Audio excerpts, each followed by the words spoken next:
Reaper by Robert Bloch. After the kids have grown up and moved away, a new child comes into your house. His name is Death. He comes quietly, without the wail of an infant, and he won't keep you up at night or make daily demands on your attention. But somehow you'll know he's there to stay. As he keeps growing, getting bigger and stronger with each passing day, you become smaller and weaker.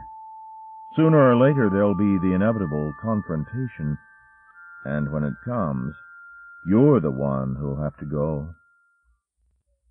Ross wrote these lines on the morning of his 65th birthday, then put them aside. He was tired of writing about death with a capital D. As an author of dark fantasy, he'd done more than his share of dramatizing man's mortality, and it was difficult to find a fresh approach. Too many writers had exhausted the idea. Death as an angel, death setting an appointment in Samara, death taking a holiday, death trapped up a tree, death forestalled, death deceived. And it was all wishful thinking. There's nothing angelic about the grim reaper. He takes no holidays. He won't be fooled or forestalled. Death is an impersonal force, not an articulate and articulated skeleton swinging a scythe. Ross shrugged and left his desk. After all, a man is entitled to take time off and celebrate his birthday, even if nobody else cares whether he lives or dies. His parents and relatives were long gone, and he'd never married. During the years he spent here in an old house on the peninsula of Upper Michigan, Ross formed no friendships. He corresponded with his agent and editors, but his only personal contact with other people came when he drove into town for groceries. Ross was a loner, but he never felt lonely. Newspapers, magazines, and books came from his mailbox, and his children kept him company. His children stood on the bookshelves of his workroom, row on row, the novels with their stiff spines and sturdy skins, the short stories secure within the pages of magazines and anthologies. Some of them, transformed by translation, spoke in foreign tongues. Others appeared only in original editions, their voices weakened to a whisper by the passing years. But here and abroad, in or out of print, they still lived, still possessed the power to speak to new readers in time to come. Ross regarded them with parental pride, for even the least of the lot contained something of himself. He loved his children, and envied them, because they would outlive him. Eventually, of course, they too must die. Their spines would sag, their bindings fall apart, their pages crumble. But long before that happened, his own spine would cease its support. The skin binding his body would wrinkle and wither until what was within disintegrated. It was already beginning to happen now. Now, as the years took their relentless toll, as eyes blurred, teeth decayed, aches and pains proliferated, memory dimmed, and thought strayed from his control to focus on fear. Ross sought the sunlight outside his house and went for a walk in the woods. But there were shadows lurking among the trees, and fear walked with him. Try as he would, he couldn't shake off the thought of death. Death with a capital D. Sooner or later it would come, bringing eternal sleep. To sleep, perchance to dream. This was what he really feared. The mind continues to function when you sleep. Suppose it continues to function when you die. Suppose consciousness lives on, even in the grave, in the deep, damp darkness where the brain lies buried within a rotting corpse, imprisoned yet aware, unable to escape from the ultimate eternity of hopeless horror. Does pain still register? If you avoid the terrors of entombment, will cremation bring a torment like the fires of hell? His mind dwelt on the ways the end might come, the sudden violence of accident, or even murder, or the slow agonies of terminal illness. As Ross walked on, the sunlight faded and the shadows deepened. There was no solace to be found here in the woods. Back at the house, he prepared a solitary meal and had a few drinks. But it was hardly a birthday celebration. The thought obsessed him. How would he meet death? And that night, after sinking into troubled slumber, he met death in a dream.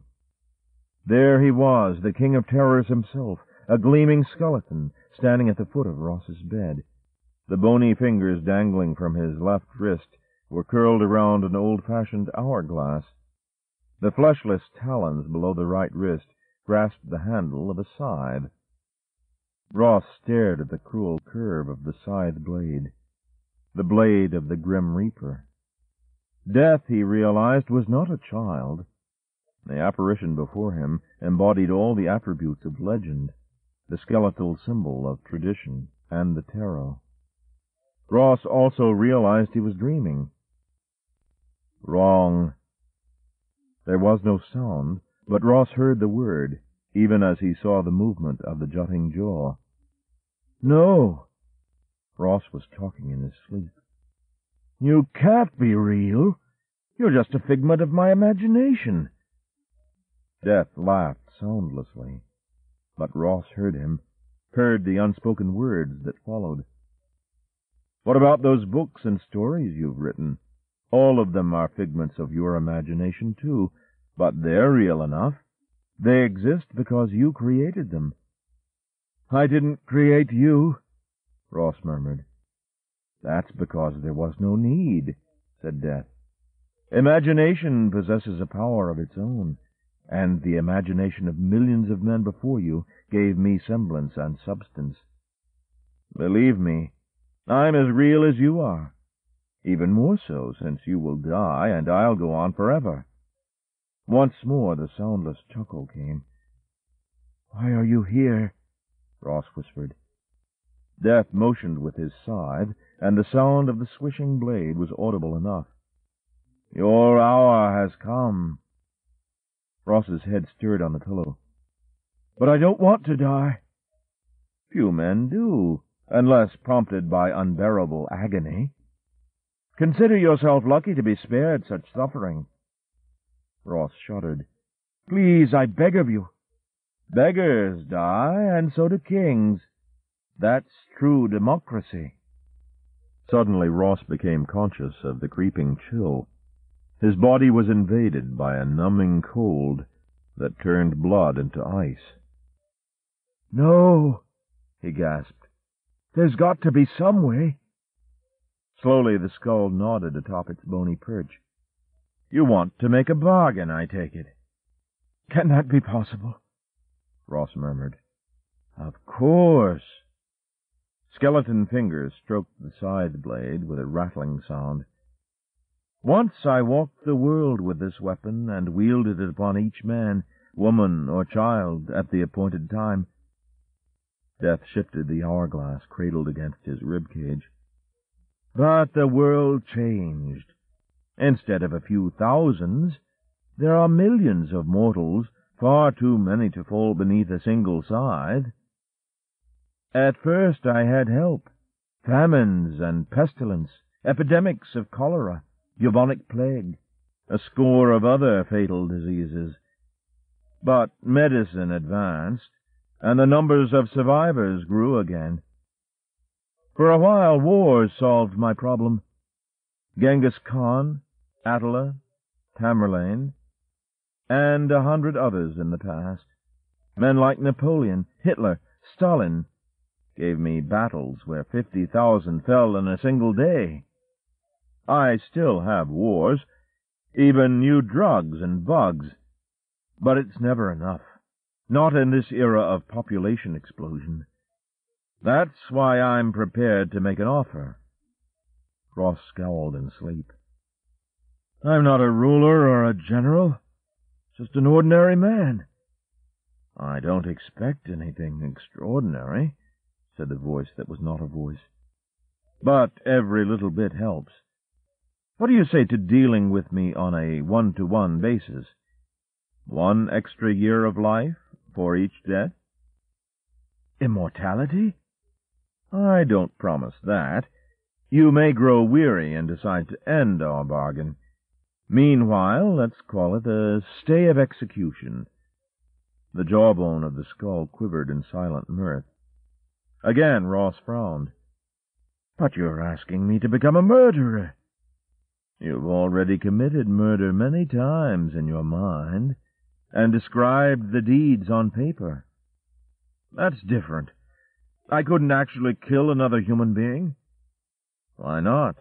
Life is meaningless. Everyone dies sooner or later. The skull's grin gleamed. And you can choose whoever you wish. Think of the power I'm giving you. I don't want such power. Not even if it's power to do good. Once more the bony fingers caressed the side. Look around you. The world is filled with those who deserve to die. Make the proper choices, and you won't be dealing death. You'll be dealing justice. It's still murder, Ross whispered. Consider yourself an avenging angel, Death murmured. Isn't there someone you know of who has forfeited the right to live? Ross hesitated, then nodded in slumber. You're right. There is someone.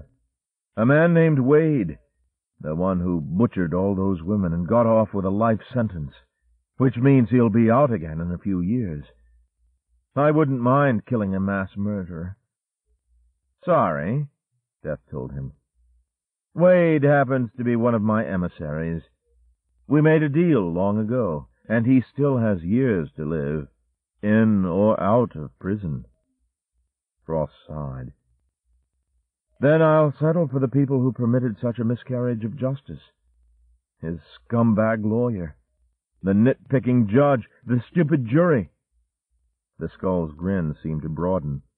Don't forget the parole officer, who was supposed to keep an eye on him after a previous conviction, or the juvenile authorities who turned him loose before that. If you expect to do away with everyone connected with the case, you'll be quite a mass murderer yourself. But there must be somebody who's ultimately responsible.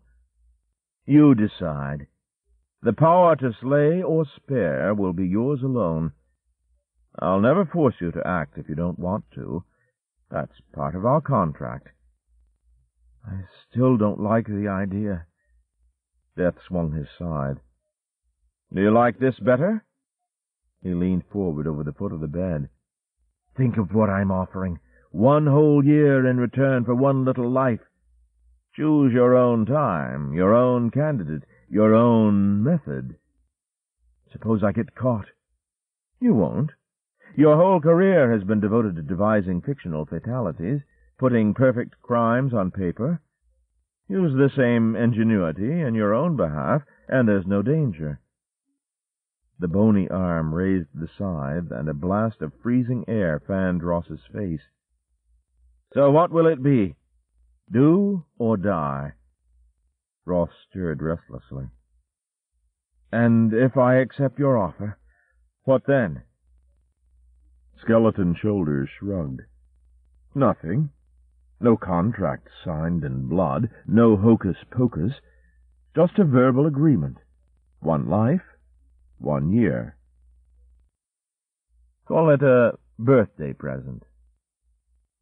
The skull's eye sockets fixed on Ross's face. Well? Done, Ross whispered. Death raised the hourglass and reversed it. Slowly the sand began sifting down into the lower half, grain by grain. 1 year, Death murmured, and vanished. If, indeed, he had ever been there. In the light of the morning sun, Ross wasn't sure. The mind plays tricks. So does the body. By mid-afternoon he was back in bed, shivering in the sudden onslaught of chills and fever. Dreams can herald illness, he told himself. But as darkness deepened, the fever flamed, bringing visions. Death with his fleshless face and soundless voice, his scythe and hourglass. How soon would the sand run out? When it did, the scythe would swing, and he feared that scythe. Isn't there someone you know of who has forfeited the right to live? Ross tried to think. The mind is a computer, and in delirium the computer was down. Those rich writers with their fancy word processors, did their expensive equipment ever go down too? His mind was blank, blank as a computer screen. But now something flickered into view. A face was forming. He'd seen it many times before, and close up on television talk shows, peering out at him from newspaper pages, smiling smugly on the backs of book jackets. Kevin Colfax. He knew the name. Thanks to the media, everyone knew Kevin Colfax, famous author, owner of a villa on the Riviera, a fleet of classic cars, a sixth wife, and a dozen mistresses. Romans à clef, that's what they called his books. He cannibalized from the pages of the National Enquirer and People magazine, took the lives of celebrities and turned them into pornography, grossly explicit sex and vulgar violence to feed the fantasies of mindless millions bent on mental masturbation. His steamy sleaze boosted him to bestseller lists and the A-lists of parties where lines of coke were snorted by upwardly mobile arrivistes who no longer had any place to go except where tripping might take them. But now he was where he really belonged, on Ross's hit list. The face faded in the flush of fever, and Ross murmured through dry, cracked lips, "Kill Kevin Colfax." Perspiration bathed his body as he sank into slumber. When he awoke the following morning, the fever was gone, but resolution remained. Kevin Colfax deserved to die. The only question was how. There must be a way that left no clue. Poison? Over the years, Ross had researched toxicology and amassed an imposing number of reference works. Amazing how many lethal compounds existed that were easy to procure, or concoct from simple substances found in almost every household. Fast-acting, fatal, and almost undetectable if proper precautions were taken. Once he knew what to look for, Ross lost no time in finding it. The insecticide had been outlawed years ago, but he'd never bothered to throw it away, and still had half the contents in a spray can. A bit of boiling on the stove, and the stuff condensed, leaving a deadly distillate that would kill on contact. But how to make that contact? He didn't know Kevin Colfax, or anyone in the privileged circles which he orbited. There was no way of introducing a pinch of the poisonous substance into his food or drink, or the powder he inhaled through his nasal passages. Colfax was surrounded by personal security, designed to protect him from friends, foes, and fans alike. Fans. Ross sat down at the typewriter and wrote a letter. A fan letter to Kevin Colfax, asking for an autographed photo. He typed it quickly. The rubber gloves he'd donned didn't interfere with his speed, nor did they interfere as he added a drop of water to a smidge of the poisonous powder, turning it to a paste, which he carefully smeared on the gummed flap of the stamped, self-addressed return envelope enclosed in his letter. The name and address on the envelope were faked, of course, but the poison was real. Real and reliable. One lick and the tongue would absorb the fatal dosage, bringing death in a matter of minutes. Ross found Colfax's address in Who's Who, copied it on the outer envelope, affixed a stamp. Then he drove to a town 30 miles away from his own zip code area, and his gloved hand dropped death into the mailbox. After that, all he had to do was wait. 4 days later, he read the item in his morning paper. Police probe mystery death. New York, UPI. Authorities here are investigating possibilities of foul play in the sudden death of Florence Rimpau, 23, personal secretary of best-selling novelist Kevin Colfax. According to her employer, Miss Rimpau appeared to be in perfect health at the time of her collapse while working on correspondence. Paramedics were unable to revive her, and an autopsy has been ordered after medical reports indicated poison as a possible cause. Ross let the paper slip from trembling fingers, and several anxious days followed before a follow-up story appeared. Florence Rimpau was more than a secretary. She had ambitions of pursuing a writing career herself, and according to grieving family members, she was eagerly awaiting the publication of her first novel when death came. There was more. Results of the autopsy confirmed the poison theory, but investigation uncovered no clues. Kevin Colfax himself was quickly exonerated of any connection with the case. Apparently the source of the poison and the method used to employ it were not discovered by police or pathologists. Ross could congratulate himself. He'd never be caught. It was indeed a perfect crime. The perfect crime, but the wrong victim. Ross read and shuddered. He was responsible for the death of an innocent girl, blighting a bright future and bringing sorrow to her family and friends. Why hadn't he anticipated such a possibility? He knew the answer, of course. His eager act had been prompted by envy. It was jealousy, not justice, that motivated him to murder. And to what end? His self-appointed enemy, Kevin Colfax, was still alive. If anything, the publicity surrounding the mysterious tragedy actually boosted the sales of his books. The following months passed quickly, but to Ross each day seemed an eternity, and the nights were endless agonies of guilt-haunted dreams. But time has a way of healing trauma and mending memories. As his next birthday neared, Ross realized that he had indeed survived another year. Of course, it really had nothing to do with his bargain, he told himself. That was only a dream. He would have lived on even without the nightmare about dealing with death. And once the pangs of guilt lessened, he found life sweet again. Just as he'd wished, there was time to read, relax, and enjoy comforts and diversions. And then time ran out. Time ran out one night as Ross lay in bed, tossing and turning, and cursing himself for a fool. Diversion had been his downfall. Diversion in the shapely form of one Janice Coy.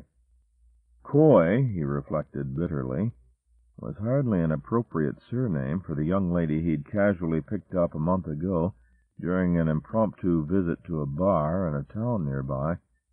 At his age, sex was hardly an imperative. At least, he'd thought so until his encounter with Janice. He'd gone to the bar just for a drink, and it came as something of a surprise to find himself engaged in byplay with an attractive female. Byplay turned to foreplay, then fulfillment. When he discovered that his pleasure was Janice's business, Ross merely shrugged and paid. Goodbye, Janice. 2 weeks later, it was hello, doctor. Herpes. That's what the slut had given him.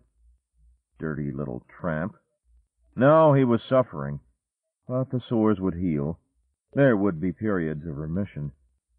It could have been worse, he told himself. At least his condition wasn't fatal.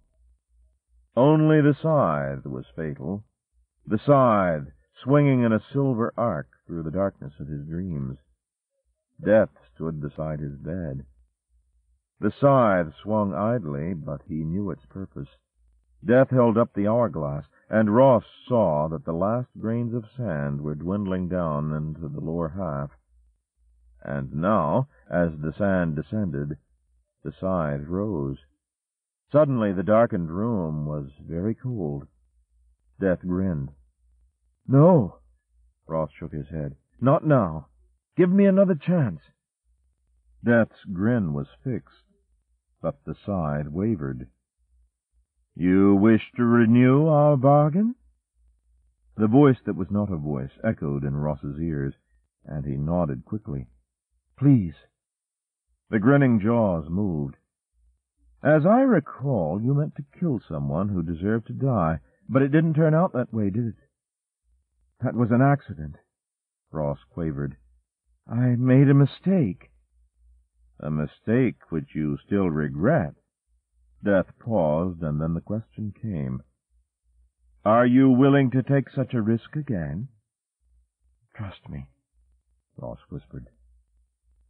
It's your conscience I don't trust, said Death. Are you really sure you can go through with this?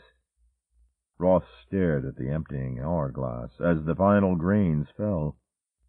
Then he stared at the scythe as it rose, stared at the bright, broad blade. If that blade descended, its brightness would blur, bathed with his blood. I'm certain, Ross cried. I promise you. Agreed. The scythe withdrew, the hourglass reversed, and once again the filled half of the double globe was uppermost. It would take a year for the sands to run out. The sands of time. Happy birthday! Death turned, still grinning, and disappeared.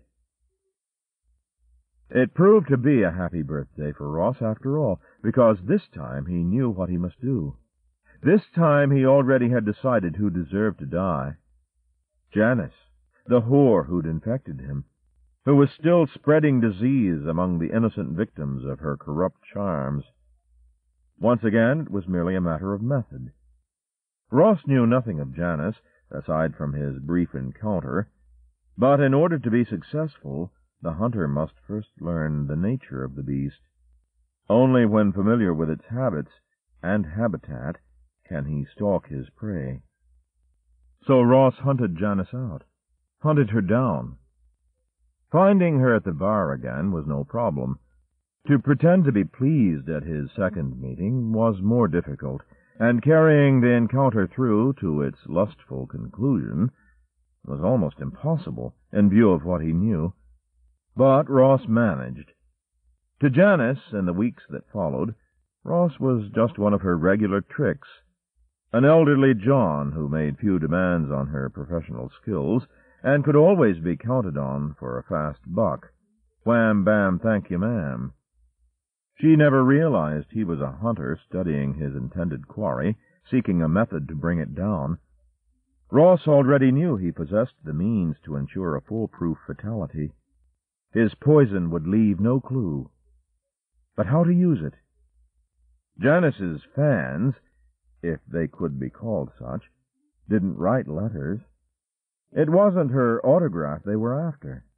The poor fools never realized she was leaving them with a signature of another sort, the kind she'd left him. The filthy disease spreader deserved to die, and die she must. The good hunter is patient, and Ross's patience paid off. By the time of their third assignation, he'd become familiar enough with Janice's habits to find his solution. It was in the bathroom that he discovered it. The liquid solution of the bath oil she used, and the little plastic container which held it was almost empty. During the course of their fourth encounter, he excused himself and checked again.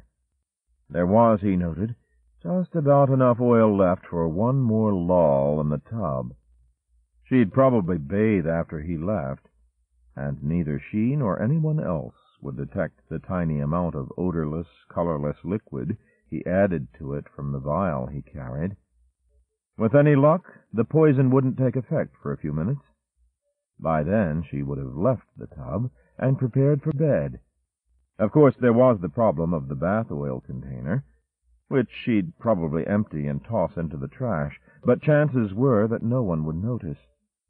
In any case, he must be prepared to take that risk. And he did. Once again he suffered the torments of waiting, but Janice didn't suffer at all. The following week, when he went back to the bar, the bartender gave him the sad news. Only yesterday Janice's body had been discovered, sprawled across the bed in her crummy little apartment up the street. There wasn't a mark on her, outside of a few telltale herpes blisters. Apparently she'd had a heart attack, and there was no talk of an autopsy. That was the bad news. and Ross took it calmly enough. It was the sad news that really shook him. Janice hadn't died alone. What nobody knew, and what Janice never mentioned, was that the second bedroom of the shabby apartment was occupied by her child. The 6-month-old baby boy had lain untended during the days following her death and succumbed to starvation. Ross left the bar in a daze. He went home, but found no peace there. Even though the bartender had been right, and there was no investigation, even though the police never knocked on his door, Ross took no comfort in his safety. His mission was successful, but it hadn't stopped there. He was no avenging angel. He was the killer of an innocent child. Inner torment turned to outer agony. It wasn't a herpes flare-up, but psyche-tormented soma. Ross couldn't work, couldn't read or relax. Worse still, he couldn't eat or sleep. When at last he summoned a doctor, he was too weak to walk. He ended up in the hospital with an IV in his arm and 24-hour nursing care. They force-fed him, pumped him full of medication until eventually he came around. But the doctor was profoundly and professionally puzzled. "Frankly, I don't know what to tell you," he admitted. "EKG, CAT scan, all those lab tests, and I still can't come up with a damn thing. Except the herpes, of course, and that's in remission. If I had to make a guess, I'd say the problem is geriatric." "Meaning what?" Ross said. "You're 66, going on 67. According to actuarial tables, you should be good for quite a while yet. Trouble is, the human body doesn't always go by statistics. I've seen cases a damn sight younger than you get a clean bill of health, and 2 days after the examination, bingo." The doctor tried to soften his statement with a smile.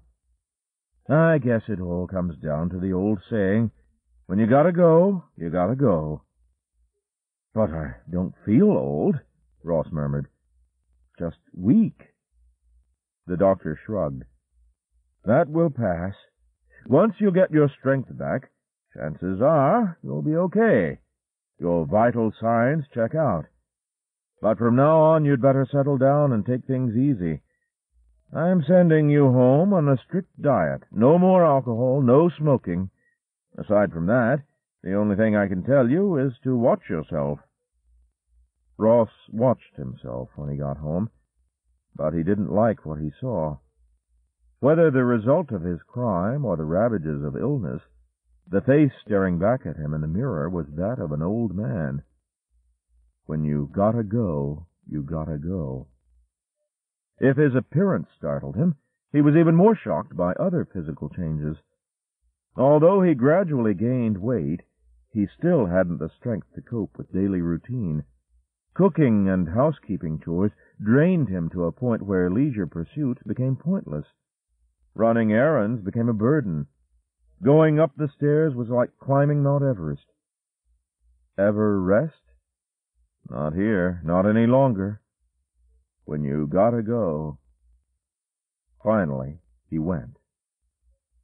Though his mind balked and his body rebelled, Ross forced himself to make the rounds of local facilities. Rest homes, retirement homes, convalescent homes. None were really home-like, and most were mere warehouses for weary wretches on their last legs, wheelchairs, or deathbeds. End of Side 7. To continue, turn the cassette over. Side 8, Cutting Edge, edited by Dennis Etchison. Reaper continued. Continuing on page 246. But Ross wasn't afraid of dying. Even though he'd taken a life by mistake, his debt to death was paid up for months to come, and though his search was depressing, he continued until he found a place which seemed comparatively comfortable. It was by far the most expensive of the lot, but he could afford the extra outlay once his house was sold. Putting it on the market and making the sale took longer than he had expected, and so did the escrow period which followed. Even with the extra time, Ross had his hands full. Emptying them was the real problem. Emptying them of all he'd accumulated over the years. The hardest part was saying farewell to his children, disposing of them to a book dealer who carried them off in cartons that looked like miniature coffins. Ross wondered what kind of a coffin Janice's child had been buried in, then thrust the thought away. Forget the past. Let the dead bury the dead. His job was to run the ads, confer with buyers of second-hand furniture and appliances, strip the house until only a bare box remained for him to rattle around in while waiting for the end. Not the end, Ross reminded himself. This is a new beginning. The Sunset Crest Rest Home proved to be a better choice than he'd hoped. Located in the suburbs of a nearby city, the building was modern and well-equipped. There was laundry and cleaning service, a bus line nearby for shopping excursions into town. Meals were decently prepared, with special diets for those in need of them. His room was large, with plenty of closet space, a private bath, a comfortable bed, and a view overlooking the grounds. Best of all, there was Sheila. Sheila was one of the 3 RNs living in their own quarters on the premises. Tall, slender, brown-haired, and blue-eyed, she might be close to 50, but didn't look her age. Since she was assigned to his floor, Ross came to see quite a bit of her, and what he saw he liked. To his surprise, she had identified him as a writer, even claimed to have read some of his work. True or false, he was flattered by her recognition and pleased with her presence. Gradually, Sheila's professional reticence relaxed, and he found out more about her. As a young woman, she'd worked in a major hospital, then left it for an apparently happy marriage. 3 years ago, after her husband died, she returned to nursing. She bore widowhood well, but as acquaintance ripened, Sheila confided that she sometimes missed the daily domesticity and privacy of her own home. This Ross could easily understand, for he missed his home too. The thing that bothered him the most was his daily contact with fellow residents at mealtime, in the recreation room, the corridors, or the outer grounds. Ross couldn't make friends with his fellow residents. He didn't like the way their minds dwelt on the past, or how their bodies dealt with the present. He was irritated by the click of false teeth, the tremor and twitching of aging limbs, the continual counterpoint of coughing and throat-clearing. It disturbed him to see walkers and wheelchairs, depressed him when some familiar faces disappeared into darkened rooms equipped with oxygen tanks and hospital beds. He did his best not to think about such things: cancer, strokes, heart attacks, Alzheimer's disease. No matter what the mirror told him, Ross didn't feel old. In fact, since getting to know Sheila, it seemed he was both looking and feeling younger. Hadn't the doctor said that if he took care of himself, he could live for many years? There was a future ahead for him, and he needn't spend it here. Perhaps he couldn't manage living in another house, but there were apartments in the area, and Sheila had said she missed having a place of her own. She could make a home for herself, a home for him. He thought about it one night as he lay in bed and stared up at the ceiling in the dark. His life wasn't over. After all, he was still in his 60s. Come to think of it, he'd turn 68 tomorrow. Will there be a tomorrow? The question came with chilling clarity. Only it wasn't his question, and the chill fastening him in freezing fingers was really present in the room. His eyes darted to the foot of the bed and the phosphorescent figure standing there. Death grinned a greeting, raising the hourglass as the sand in the upper half emptied out. But it was the scythe Ross watched, the scythe swinging up in an inexorable arc, then swooping down swiftly, surely, bare blade moving to menace his bare throat. "Stop!" he cried. The scythe wavered.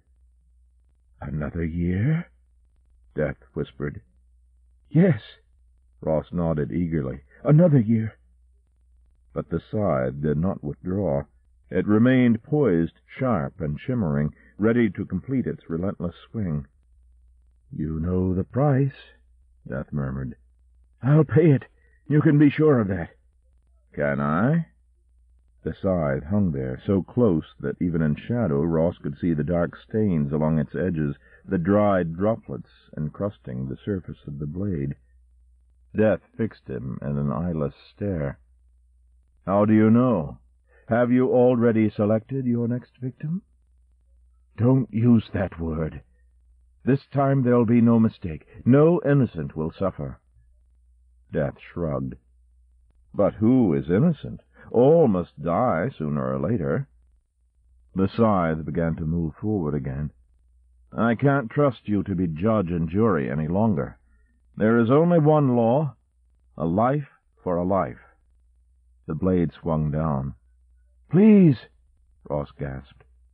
"You'll have your life, I swear it." The blade drew back.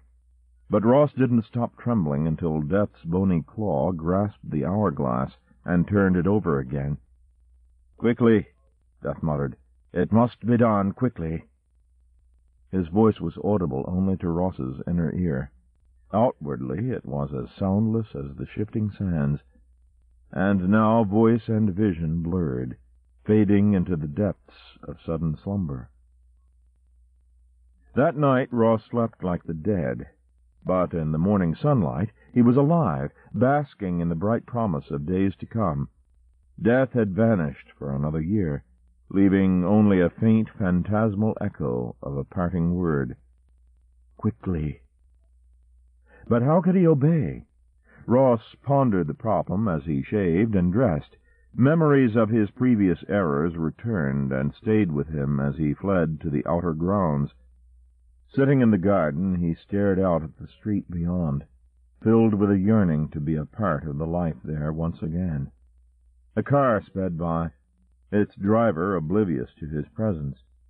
Somehow cars always seemed to pick up speed when passing hospitals, sanatoriums, or places like this. No one wanted to be reminded of what lay within. Life is for the living. Have a good day. Ross's day didn't improve until he returned to his room that afternoon. To his surprise, he found mail awaiting him. A single envelope, but an unusual one. Generally, he received nothing but his monthly pension check and a few junk prize contest items destined for the wastebasket. Ross was puzzled. Outside of the mail-order advertisers, who cared about him? Sheila. Somehow she'd made it her business to learn his birthday and sent him a card. Sheila cared. Sunlight faded, but to Ross the world was bright again. Sheila cared, and he cared too. That night when she looked in on him, he told her how he felt, what he hoped for the future. "Our future," he said. "Together." Ross awaited her reply, hoping for acceptance and steeling himself against rejection. But Sheila remained silent, and there was no answer in her eyes. "Don't you understand?" he murmured. "I'm asking you to marry me." She sighed. "Of course, the last nurse syndrome." Ross stared at her, and Sheila nodded. "That's what the lawyers call it. An older man, bachelor or widower, falls ill, and a nurse attends him. When he recovers, he proposes to her out of gratitude. It's not just gratitude." Ross reached for her hand, capturing warmth and softness. Warmth kindled into heat, softness firmed in response. Then she was in his arms, and it was easy to speak, to pour out his plans. Sheila listened, her smile broadening, eyes brightening.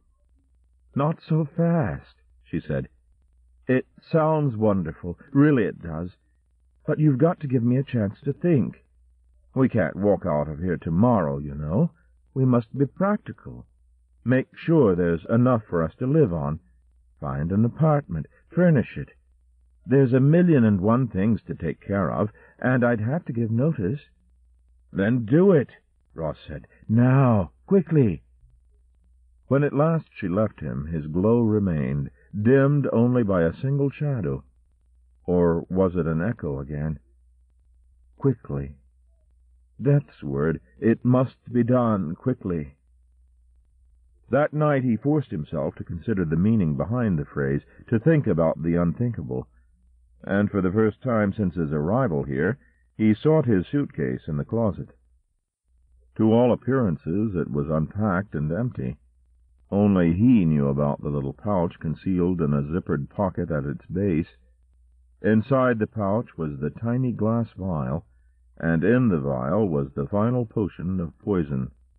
At least he'd thought of it as the final potion when he packed it, a potion reserved for himself in case life here became unbearable. But life was unbearable no longer, and he needn't be spending it here, which meant that now the potion would be final for somebody else. Ross stared at the colorless contents, swirling silently. Then he put the vial away, and the swirling ceased. Now it was only his thoughts that swirled, poisonous thoughts which could not be put away any longer. Tossing and turning through the night, he pondered. It must be done quickly, but to whom? He had no enemies here, and bitter experience had taught him revenge was a meaningless motive. Ross remembered his resolve. No innocent would suffer. But who is innocent? Death's words again. All must die sooner or later, a life for a life. Questions in the dark, awaiting an answer. Then, just before dawn, Ross heard his own voice whispering a name. Mrs. Endicott. There was his answer. Mrs. Endicott, the oldest resident here at the home, 93 years old, blind and bedridden. She never ventured from her room down the hall, but everyone knew about her. Sheer longevity made her an institution in the institution. Imagine that. Been here over 20 years, and she still hangs on. Got to hand it to the old girl, having such a will to live. Ross grimaced at the thought. Didn't the fools realize the truth? Couldn't they at least imagine what it must be like to lay sightless and helpless, year after year, without hope? Nobody had a will to live under such conditions. It was just that the poor blind body refused to obey the will to die. Got to hand it to the old girl, they said.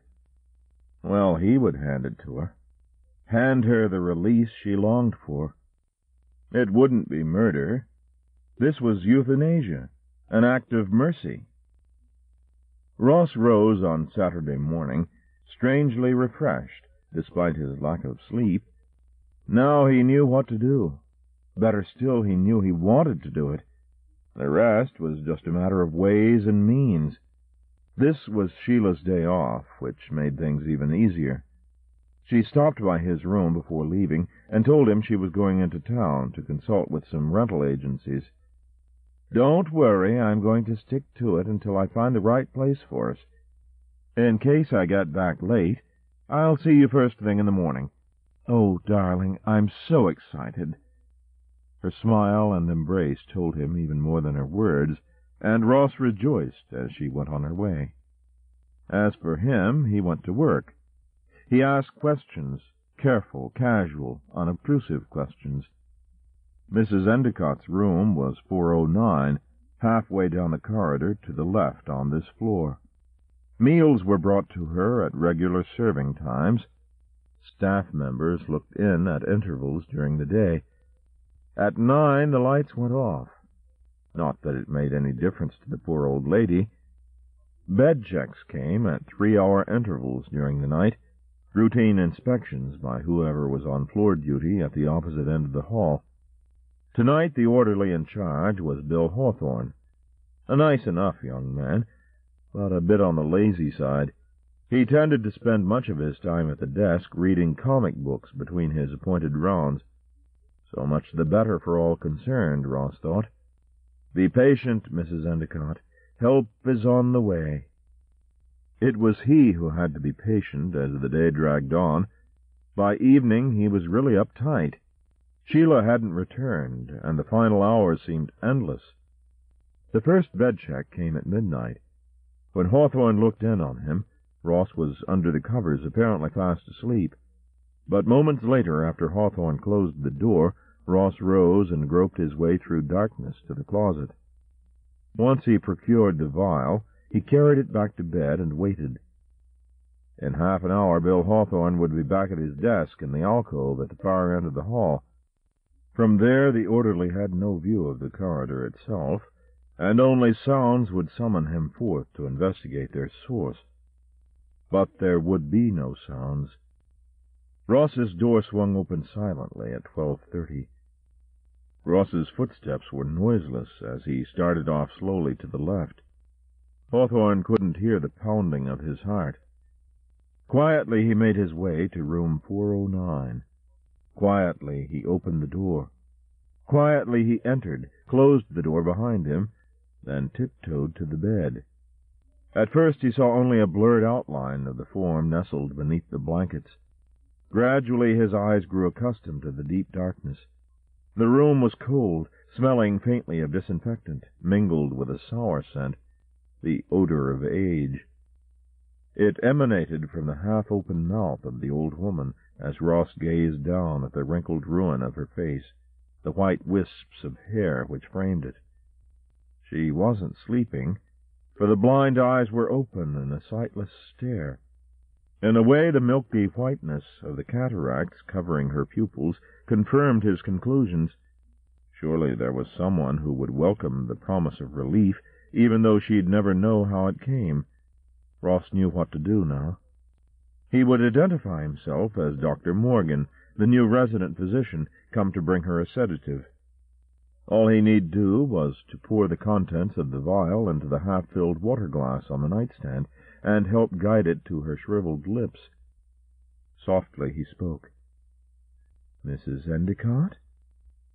No response. Hearing isn't keen at 93, Ross reminded himself, and he bent closer. "Mrs. Endicott?" Still no answer. Gently he reached down and placed his hand on the bony brow. The cold brow, the icy brow that turned at his touch as the face pivoted on the pillow and the mouth yawned wide. No breath issued from it, only a telltale stench, and then he knew. Mrs. Endicott was dead. Somehow he managed to turn, leave, retrace his way along the corridor to the safety of his room, but there control ceased, and he sank down upon the bed, still holding the useless vial he'd carried on a useless mission. Ross lay shuddering in silence as the vial slipped from trembling fingers, and he closed his eyes in despair. When he opened them again, he had a visitor. Despair gave way to horror, for this time Ross knew he wasn't dreaming. The fleshless figure beyond the end of his bed was quite real. Either that or he'd gone mad. He shut his eyes once more, willing mind and vision to clear. But when he blinked, the figure was still there. It had moved closer, standing now at the side of his bed. "You," he whispered. The skull bobbed slightly. "What are you doing here?" Ross said. "I had a call to pay down the hall." Ross read mockery in the reply, read it in the ghastly grin. "You knew what I was going to do," he muttered. "You could have waited." "Her hour had come." "You cheated me." "I do not cheat," Death said. "Remember, I warned you to act quickly." "But what's done is done." "Then why are you here?" Death shrugged. "I think you already know the answer." The skull was coming closer. Now Ross could see the greenish splotches of mold rotting in the yellowed cranial ridges. He could see the blood-stained edge of the scythe blade directly above him, see the hourglass clutched closely to the hollow rib-cage, its upper half still packed with sand. He shook his head. "It isn't time." That's for me to decide, Death told him. Your time is up. But we made a bargain. A bargain you couldn't keep. I'll take no risk of further failure. I won't fail. Ross's words came in a rush. Give me a chance and I'll prove it. You make the choice. I don't care who's the victim, as long as I stay alive. You really mean that? I promise. Tell me who to kill. Just give me the name. Very well. Death nodded. The name is Sheila. Oh, no, Ross gasped. Not Sheila. I can't. The grinning skull bent closer. You see? Your promise is worthless. Death raised his scythe. And so are you. Suddenly the blade came down, slashing at Ross's throat. Frantic with fear, Ross jerked his head aside as the scythe descended, ripping into the pillow only an inch away from his neck. Blind instinct sent his hands forward, grasping the bony wrist, as Death tugged to free the blade. In desperation, Ross tightened his hold, twisting with all his might, until the wrist bones crunched under the squeezing pressure. Then Death's grip loosened, and the scythe fell free. As it dropped, Ross released his hold, and his fingers closed around the handle of the weapon. Clutching it, he felt the sudden surge of strength coursing up his arm. The power was in the scythe, and he possessed it now. Death's soundless voice rose in a wail. "Give it back!" Ross shook his head. "No, it's mine now." "But you have no right." "This is my right." Ross waved the scythe. The skeletal figure retreated, and a wordless whisper came. "You fool! Do you really think you can trick me so easily?" "But I have tricked you!" Ross cried. Rising from the bed, he swirled the weapon, and Death fell back. Death's jaws opened and closed convulsively. "Give me my scythe!" The power Ross held infused his arm and his voice. He lunged forward, shouting, "No! Get out!" The skeleton shape shrank to one side. Hourglass clutched tightly to its bony breast. Once more Ross struck out, but the blade missed its mark. For a moment there was silence. Then the skull bobbed, and its rotted teeth parted in a rustling reply. "I warn you, no one cheats Death." Ross shook his head. "I am Death now." Ross raised the scythe, slashing at empty air, then blinked. The figure was gone. He blinked again, eyes widening. Or was he merely opening them for the first time? Had he been talking and walking in his sleep again? Was it another dream? Then he glanced down at what he held in his hand. Death had disappeared, but the scythe remained, and it was real. Death's weapon was here, its power pulsing from the blood-stained blade. His power now. As he stared at it, elation gave way to apprehension. Ross didn't want such power. All he'd meant to do was save himself, but he could never play the role of the Reaper, never wield the scythe. His power was useless. Or was it? As long as he possessed the weapon, Death couldn't strike down his victims. He was vanquished. For an instant Ross warmed to the thought, but then warmth gave way to a wave of cold fear. He stared at the blade again as the questions came. Suppose Death returned to claim the scythe while Ross slept? He couldn't stay awake forever, couldn't guard it night and day from now on. And what would happen if others saw the weapon? How could he explain its presence? There was only one answer. He had to hide it. Hide it from others, hide it from Death. Ross glanced at the bedside clock. 10 after 2. In less than an hour, the orderly would be making his rounds again. Whatever must be done had to be done quickly. Gripping the handle of the scythe, he moved to the door, opened it, peered down the deserted hall. The orderly would be at his desk in the alcove at the far right, and there was no way of passing him unnoticed. But to the left, the hall ended in a back stairway. It was to that stairway Ross tiptoed now, then descended silently to the first floor and the rear door leading to the grounds outside. At the far end of the grounds was the garden, and in the garden roses bloomed, petals closed in protection against the night. Ross inhaled their scent in darkness as he neared, knelt, then scraped away moist earth with the blade of the scythe. He dug deeply until the opening yawned clear. Taking a deep breath, he smashed the handle of the weapon down across his bended knee. The worn wood splintered and broke under the impact. His groping fingers found a rock. Raising it, he hammered at the scythe blade, hammered again and again until the metal twisted and bent, then sheared into shards. Gathering up the fragments, he thrust them into the depths of the hole. Covering it with loose dirt, he patted the soil flat, so that no disturbance was detectable. Panting, Ross rose to his feet. It was finished now. Not even death would know where his weapon had been buried, and even if he found the hiding place, it didn't matter, for the scythe was destroyed. As he walked back across the garden, relief returned. Mounting the stairs, gliding silently down the hall to his room, Ross felt the possession of a power even greater than that of the scythe he'd stolen. No one could stop him now. Tomorrow, when he saw Sheila, they'd carry out their plans, find their future. Tired but triumphant, Ross sank back across his bed. He stared into the darkness, but he no longer feared it. No need to fear, for the Grim Reaper was no longer grim. The King of Terrors had been toppled from his throne. Ross realized he'd erred in imagining death as a child. Perhaps the real truth was that death was old. Wrenching away his scythe had been unexpectedly easy, for the old lacked strength to resist. Hiding the weapon had been easy, too, for wits are dimmed with age. No one cheats death.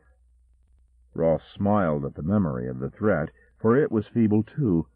The passage of countless centuries had taken its toll. Death's only remaining power lay in his scythe, and now that power was broken and buried. There was still another possibility, which Ross, thinking clearly now, did not totally discount.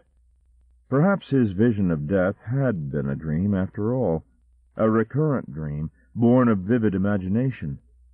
Maybe everything was part of nocturnal illusion. Even his trip to the garden could be the product of a somnambulistic fugue in which he broke and buried something which didn't exist. But whatever the truth, he was free of it forever. Whether in nightmare or reality, the scythe would never strike him down, and he was safe at last. Still smiling, Ross drifted into sleep. It was some time later that the orderly made his rounds and entered the room. He was smiling, too, but not for long. What he saw there sent him stumbling out into the hall, summoning others with his screams. Others came to stare and search, but discovered no evidence of forced entry or any intruder. What they did find, and could never explain, were the broken fragments of an empty hourglass on the floor at the bedside, and Ross lying dead in the bed above, with his mouth wide open, and the sand stuffed down his throat.